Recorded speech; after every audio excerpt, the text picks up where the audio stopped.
कहते हैं टेढ़ा होने पर भी वो क्या बन जाता है? पूजनीय बन जाता है। जिन्होंने भी सतगुरु का सहारा लिया, ज्ञान रूपी गुरु का सहारा लिया, बन तो टेढ़े टेढ़े भी पूजनीय हो गए। रामायण में तुलसीदास ने लिखा कि मैं भांग के समान था। कैसा था? भांग के समान, और बन गया तुलसी के समान। किसके समान? तुलसी के समान बन। उन्होंने उस महानता कहां थे, कहां मुर्दा और नाव को नहीं पहचान पाते थे। जो व्यक्ति मुर्दा और नाव ना पहचान पाता हो, आज उनकी रामायण घर घर में पूजनीय और वंदनीय है। तो कब? जब आश्रित हो गए। यमाश्रितो ही टेढ़े थे, उल्टे थे, सही दिशा में नहीं जा रहे, दिशा उल्टी थी, लेकिन पूजनीय हो गए, वंदनीय। वाल्मीकि जो बने वो रत्नाकर डाकू थे, जो लूट मार करते थे, और वही क्या बन गए? भगवान वाल्मीकि कहलाते हैं। क्या कहलाते हैं? भगवान वाल्मीकि। अर्थात टेढ़ा होने पर भी, उल्टा होने पर, आश्रित जब हो जाता है, आश्रित का मतलब अपने मन का खत्म हो जाता है और गुरु के अनुसार चलना शुरू करता है, उसे आश्रित कहते हैं। कहते हैं आश्रय। जैसे दूसरे घर जाकर कोई आश्रय लेता है, आश्रय का मतलब अपना घर कुछ नहीं, और अपना घर खत्म हो गया और दूसरे घर आश्रय लेते हैं, शरण लेते हैं। क्या लेते हैं? अपना सब खत्म, अब दूसरे का चालू। वो जहां पर बैठने कहेगा बैठ जाएगा, जहां पर सोने कहेगा सो जाएगा, जहां पर रहने कहेगा, जो काम करने कहेगा कर जाएगा। तो ऐसे आश्रित का मतलब होता है जिसने अपने मन को छोड़ दिया और गुरु को अपना लिया, आश्रय ले लिया। और जब तक मन को हम नहीं छोड़ते तब तक हम गुरु का आश्रय प्राप्त नहीं करते। भाई दूसरे का आश्रय कब पाएंगे? अपना घर छोड़कर जाते तभी दूसरे का आश्रय में जाते हैं, नहीं जाते। अपना घर छोड़ के चला गया, अब दूसरे के आश्रय में गया। ऐसे घर का अभिप्राय मन को है। मन ही बंधन मोक्ष का कारण है। मन जब अपने मन मर्जी के अनुसार चलता है तो बंधन का कारण होता है, और वही मन जब गुरु के अनुसार चलने लगता है तो मोक्ष का कारण बन जाता है।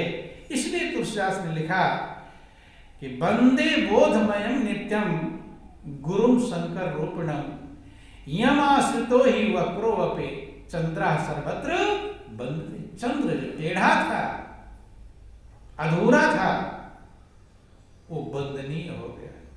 पूरा वंदनीय हो तो ठीक है, लेकिन अधूरा चंद्रमा भी वंदनीय हो गया। किसी भक्त का अनुभव है, वो कहता है कि मुझे कौन पूछता था तेरी बंदगी से पहले। छोटा सा भजन है, बोलिए प्रेम से गुरुदेव महाराज की जय। मुझे कौन पूछता था तेरी बंदगी से पहले, मुझे कौन पूछता था तेरी बंदगी से पहले। मैं तुम्हीं को ढूंढता था इस जिंदगी से पहले। मैं तुम्हीं को ढूंढता था इस जिंदगी से पहले। महाराज प्रार्थना करता है कि हे गुरु महाराज जी, जब तक मैं आपका बंदा नहीं बना था। क्या नहीं बना था? बंदा। इसलिए बंदी भी कहते हैं। क्या कहते हैं? बंदी। बंदा और बंदी एक ही चीज है। बोलिए प्रेम से गुरुदेव महाराज। तो बंदी तो जेल में रहते हैं, उसे कहते हैं, क्या कहते हैं? बंदी गृह। जेल को क्या कहते हैं? बंदी गृह। और जो गुरु के चरण में चला जाता है उसे बंदा कहते हैं। क्या कहते हैं? बंदा। दोनों का अभिप्राय एक है, दोनों में थोड़ा अंतर है। वो क्या अंतर है? जो बंदी गृह में जाएगा वो अपनी मर्जी से नहीं जाता, जबरदस्ती उसे ले जाया जाता है। जेल में कोई अपनी मर्जी से जाता है? जबरदस्ती ले जाता है, इसलिए उसे बंदी गृह कहा करते हैं। क्या कहते हैं? बंदी, उसे बंदी कहते हैं। और जब गुरु चरण में जाता है तो उसे बंदा कहते हैं। क्या कहते हैं? बंदा, जो अपनी मर्जी से जाता है। अंतर काम यही है, काम दोनों का एक ही है, लेकिन दोनों के समर्पण में अंतर है। क्या है? वहां जबरदस्ती वाला सौदा है और यहाँ स्वयं अपनी प्रेम का सौदा है। क्या सौदा है? प्रेम का सौदा। दोनों ही बंदी। बंदी का मतलब जेल में चला गया, अपनी मर्जी से कुछ करेगा, उसकी मर्जी खत्म हो, जैसे कि बंदी है। बंदी मतलब दूसरे के बंधन में, वहां अपना मर्जी खत्म हो गया। जहां पर सुलाएंगे वहीं सोएगा, जहां बिठा देंगे, जो देंगे खाने को, ये नहीं कह सकता मेरे लिए हलवा पूरी रबड़ी बनाए लाओ। जेल वाला कह सकता है? क्या मांगेगा, फरमाइश करेगा मेरे लिए खाना लाओ। जो रूखी सूखी चाहे 4 दिन का सूखी रोटी दे देंगे तो वही खाना पड़ेगा। जहां सुला देंगे सुना, जब ताला लगा देंगे तो ताला बंद, जब खोलेंगे तो खोलेगा। ध्यान सुनिए, इसलिए बंदी कहते हैं। और जब गुरु चरणों में चला उसे बंदा कहते हैं। क्या कहते हैं? बंदा। वो क्यों बंदी बना है? बंदना करने के लिए, कि बंदा भी बना और बंदगी न करी तो क्या मोह लेकर जाए। बंदा बना है। बंदा का मतलब अपनी मर्जी का, इसका भी मर्जी खत्म, बंदी का भी मर्जी खत्म हो जाता है और बंदा का भी मर्जी खत्म हो जाता है। लेकिन एक जबरदस्ती छोड़ता है और एक खुद छोड़ देता है। बंधु ध्यान देना। भक्त गुरु महाराज प्रार्थना करता कि हे गुरु महाराज जी, जब तक मैं आपकी बंदगी नहीं करता था तब तक मुझे कौन पूछता था, मुझे कौन जानता था। कहता है कि जिस दरवाजे पर मैं खड़ा होने लायक नहीं था वही लोग पूजा करते। जिसके दरवाजे पर अगर खड़ा हो जाता तो शायद वो भगाने लगते। क्या करने लगते? भगाने लगते। कहता है मुझे कौन पूछता था तेरी बंदगी से पहले, और मैं तुम्ही को ढूंढता था इस जिंदगी से पहले। ये जो जिंदगी थी, जो आपके शरण में आने के पहले वाली जो जिंदगी थी, उस जिंदगी में मैं एक ही चीज ढूंढ रहा, किसको? आप ही को ढूंढ रहा था, अर्थात गुरु महाराज जी को ही ढूंढ रहा था। कि मैं तो खाक का था जर्रा और क्या थी मेरी हस्ती। मैं तो खाक का था जर्रा और क्या थी मेरी हस्ती। मैं तो खाक का था जर्रा और क्या थी मेरी हस्ती। मैं तो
जिसकी कोई एक कण था, धूल का एक कण होता है, जरा सी हवा चली किधर उड़ जाएगा कोई भरोसा, अपनी मर्जी से कहीं जा सकता नहीं।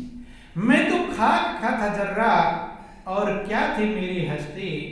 मैं थपेड़े खा रहा था तूफान में जैसी कश्ती। जब तूफान आ जाए तो कश्ती माने नाव किधर जाएगी, टूटेगी, फूटेगी, बिखरेगी, कुछ भरोसा नहीं है। भक्त कहता कि हे गुरु महाराज जी, मैं भी इस संसार के तूफान में डगमगाती हुई किश्ती की तरह थपेड़े खा रहा था।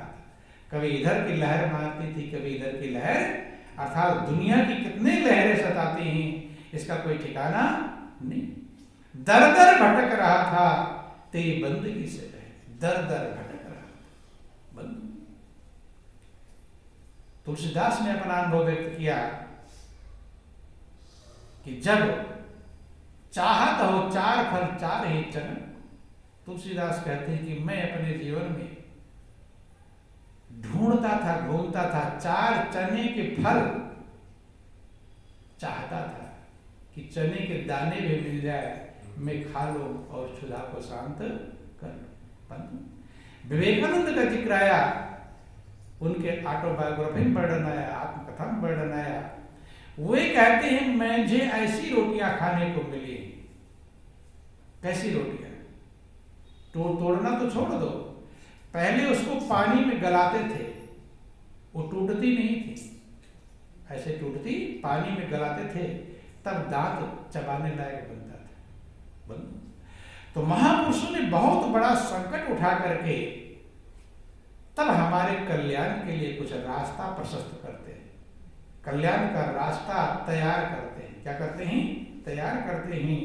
उन्होंने बहुत संकट सहकर महापुरुष जीवों को उठाते हैं। क्या क्या संकट सहते हैं इसका कोई ठिकाना नहीं। तो भक्त कहता है कि मैं तो खाक का था जर्रा, और क्या थी मेरी हस्ती, मैं थपेड़े खा रहा था तूफान में जैसे कश्ती, दर दर भटक रहा था तेरी बंदगी से पहले। अर्थात कोई दर नहीं मिलता था। दर माने ठिकाना, दर का मतलब ठौर और ठिकाना नहीं था। कभी इस दर, कभी उस दर, कभी उस दर। कहाँ ठहरूं, कहाँ रुकूं, कहाँ मेरी मंजिल है, कहाँ ठिकाना है, इसका कुछ पता नहीं। मैं था इस जहां में ऐसे जैसे खाली सी पे होती। मैं था इस जहां में ऐसे जैसे खाली सी पे होती। मैं था इस जहां में ऐसे जैसे खाली सी पे होती। मैं था इस जहां में ऐसे जैसे खाली सी पे होती। मेरी बढ़ गई है कीमत, तूने भर दिए हैं मोती। मेरी बढ़ गई है कीमत, तूने भर दिए हैं मोती।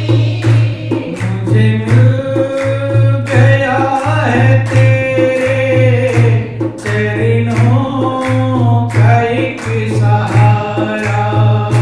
मुझे मिल गया है तेरे चरणों का एक सहारा। मुझे कौन पूछता था तेरी बंदगी से पहले। मुझे कौन पूछता था तेरी बंदगी से पहले। मैं तुम्हीं को ढूंढता था इस जिंदगी से पहले। मैं तुम्हीं को ढूंढता था इस जिंदगी से पहले। कहते हैं कि हे गुरु महाराज जी, मैं इस संसार में ऐसे था जैसे एक खाली सीप होती। क्या होती? खाली सीप। खाली सीप समुद्र में होती है उसकी कोई कीमत नहीं। सीप यही इंतजार करती है कि कब स्वाति नक्षत्र का बूंद पड़े और वो मोती बन जाए। क्या बन जाए? मोती। ऐसे ही हर जीव सीप के समान है। किसके समान है? सीप के समान। और परमात्मा ही स्वाति नक्षत्र का बूंद है, लेकिन उस बूंद को बरसाने वाले कौन होते हैं? बादल। कौन होते हैं? बादल। और वो सदगुरु होते हैं। कौन होते हैं? सदगुरु। बंधुओं, जैसे सीप के अंदर स्वाति का बूंद पड़ता है तो वो सीप ऊपर समुद्र में इंतजार करता है। किसका? स्वाति के बूंद का। जैसे बूंद पड़ा एकदम समुद्र के अंदर तलहटी में चला जाता है और वो बूंद मोती बन जाता है। क्या बन जाता है? मोती। ऐसे जीव इंतजार करता है परमात्मा रूपी बूंद का। किसका इंतजार करता है? परमात्मा रूपी बूंद का। लेकिन देखता किसको है? जब आप बारिश का इंतजार करते हो, क्या इंतजार करते हो? बरसात का। जैसे कभी इंतजार करो तो किसको देखते हो? या बारिश को देखते हो? इंतजार तो है बारिश का, लेकिन देखते किसे हैं? बादल की कृपा देखते हैं कि बादल कब बरसाएगा। क्योंकि बूंद को बरसाने वाला जैसे बादल है, ऐसे आत्मा को परमात्मा चाहिए। आत्मा रूपी सीप को परमात्मा रूपी स्वाति का बूंद चाहिए, लेकिन वो बादल की तरफ अर्थात सदगुरु की तरफ इंतजार करता है कब सदगुरु की कृपा होगी और कब वो बूंद हमारे अंदर पड़ेगी। भक्त कहता है कि मैं था इस जहां में ऐसे जैसे खाली सीप होती और मेरी बढ़ गई है कीमत, तूने भर दिए हैं मोती। परमात्मा जिसके हृदय में अवतरित हो जाता है तो ध्यान देना, सब जीव सीप के समान हैं, लेकिन वह भाग्यशाली हो जाता है जिसके अंदर सदगुरु की कृपा की बारिश होती है और परमात्मा रूपी बोध को टपका देते हैं। क्या करते हैं? टपकाते हैं, वही मोती बन जाता है। वो सीप कीमती, सीप खुद कीमती नहीं है, उसके अंदर जो मोती बना है उसके कारण वो सीप भी कीमती हो जाता है। बंधु, कि मेरी बढ़ गई है कीमत, तूने भर दिए हैं मोती। ध्यान देना, महापुरुष जी कहते हैं कि एक साधे सब सधे और सब साधे सब जाय, जो तू मूलहि सींचिए फूले फले अघाय। भक्त कहते हैं कि तू जो मेरे बाहुआ है सारा जग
जुदा था